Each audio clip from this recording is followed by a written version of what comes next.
विधायक है उसी को अनुमति है, और फिर भी उत्तर पूर्व के 2-3 छोटे प्रदेशों को छोड़ करके बाकी सभी प्रदेशों का प्रतिनिधित्व इस वर्ग में हुआ है। और 3 दिन लगातार ये सभी बहनें यहां पर उपस्थित रही हैं, वर्ग में भाग लिया है। पार्टी के कई प्रमुख विचारक, कार्यकर्ता वे यहां पर आए हैं और अलग अलग जिन विषयों पर यहां पर चर्चाएं हुई हैं उनको देख करके मन बहुत प्रसन्न हुआ कि इतना अच्छा आयोजन महिला मोर्चे ने किया है। इसके लिए मोर्चे को, मोर्चे के सभी प्रमुख अधिकारियों को बहुत बहुत बधाई।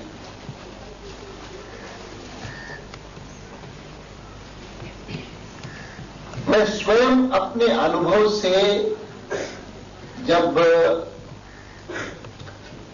सीखने की कोशिश करता हूं तो मैंने इसका उल्लेख जब पार्टी का अध्यक्ष था तब मैंने किया था कि जनसंघ के समय से शिक्षण को हम महत्व देते आए हैं, लेकिन मैं अपने बारे में जब सोचता हूं तो लगता है कि सार्वजनिक जीवन में, राजनीति में कुछ कर पाया हूं तो उसके लिए क्षमता, योग्यता प्राप्त करने में राष्ट्रीय स्वयंसेवक संघ के जो प्रशिक्षण वर्ग थे वह एक आरंभिक सीढ़ी थी।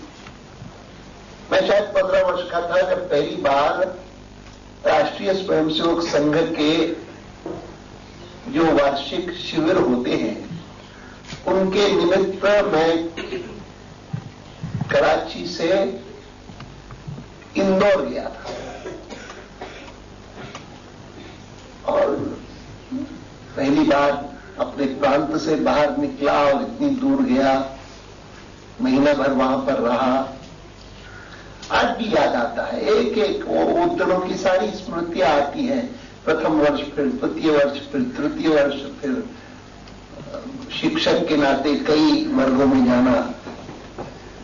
और इसीलिए चाहे हम जनसंघ के समय और भारतीय जनता पार्टी के समय एडहॉक तौर पर शिक्षण वर्ग करते रहते थे और उनमें से बहुत उपलब्धियां हुई, तो भी 3 साल पहले इस बात की चर्चा मैंने की कि अच्छा होगा कि हमारे प्रशिक्षण वर्गों की व्यवस्था नियमित बन जाए, एडहॉक न हो। कभी विचार आया और हमने आयोजित कर दिया, इसके बजाय कुछ न कुछ नियमितता हमारे शिक्षण वर्गों में आनी चाहिए। स्थान की भी निश्चितता आ जाए और उसी संदर्भ में ये झिंझोली निकली है।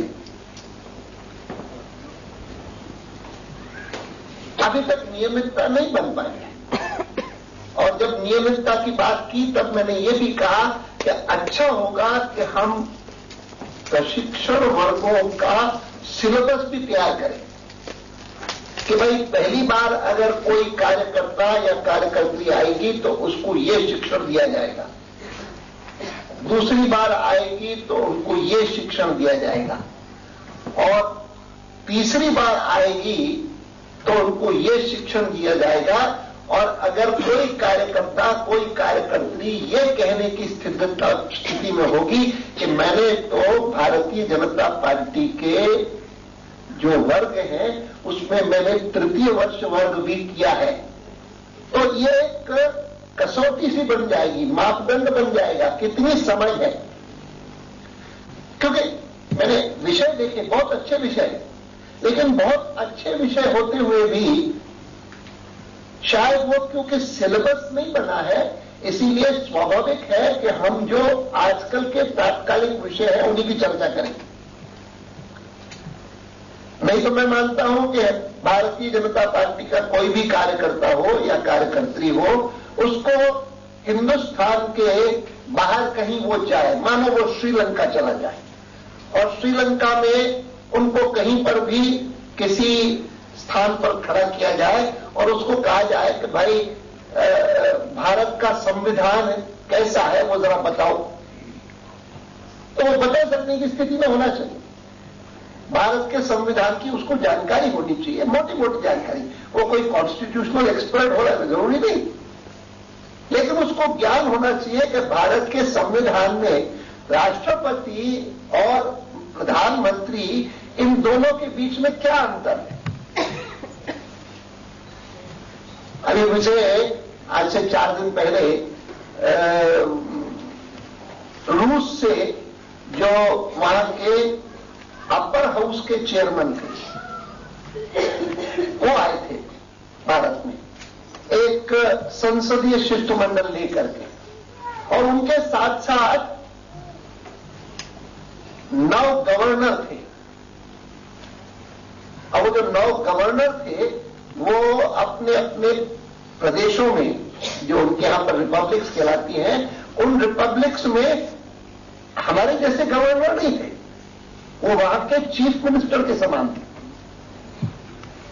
और इसीलिए बीच में वहां पर उस समय वो गोवा का मामला चल रहा था, बिहार का अभी शुरू नहीं हुआ था, तो गोवा के गवर्नर ने ऐसा कहा है, गवर्नर ने वैसा कहा है, ऐसी जब चर्चा आ रही थी तो फिर वो पूछ रहे थे कि ये गवर्नर जो है वो गवर्नर बड़ा होता है सबसे, मैंने कहा होता तो बड़ा है, लेकिन वो स्टेटस में बड़ा होता है, लेकिन अधिकार में चीफ मिनिस्टर उससे भी ज्यादा बड़ा होता है, और आप जो है ना, आप चीफ मिनिस्टर के समान है। फिर उन्होंने संविधान के सवाल पूछे तो संविधान के सवाल उनको बताए। मैं जिस बात का उल्लेख कर रहा हूं वो ये कि प्रशिक्षण वर्ग वह इस दिशा में हमको इक्विप करे।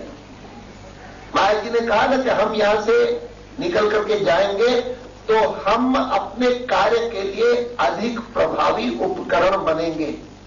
तो फिर उन्होंने उसका आपको समझाने के लिए अंग्रेजी में भाषांतर किया, इंस्ट्रूमेंट्स बनेंगे। और ये इंस्ट्रूमेंट्स बनाने के उद्देश्य से ही ये प्रशिक्षण वर्ग है। मैं अभी भोपाल गया था, वहां पर विधायकों का प्रशिक्षण वर्ग था। उसमें मैंने पूछा कि भाई तुमसे कोई पूछे, आजकल बड़ी चर्चा होती है धारा 356 की, और गोवा और बिहार के बाद और बढ़ गई है, लेकिन धारा 356 संविधान की, उससे पहले धारा 355 है। कोई पूछे कि धारा 355 क्या होती है तो कितने लोग बता सकेंगे? तो विधायकों में भी बहुत कम थे। यहां पर जो बहनें आई हुई हैं उनमें कितने हैं मैं नहीं जानता हूं। कोई है? मुझे बताया सुमित्रा जी ने कि कुछ वकील भी हैं यहां पर, कुछ डॉक्टर हैं। हाँ है, हाथ ऊपर उठाया है दूसरे लोगों। ठीक है, बहुत अच्छा। मुझे अभी परीक्षा नहीं लेनी, लेकिन मैं जब मैं सिलेबस की बात करता हूं, मैं प्रशिक्षण वर्ग के नियमितता की बात करता हूं, तो ये भी मन में है कि उसमें फिर शिक्षा की, उसके में कुछ परीक्षा की भी व्यवस्था होनी चाहिए।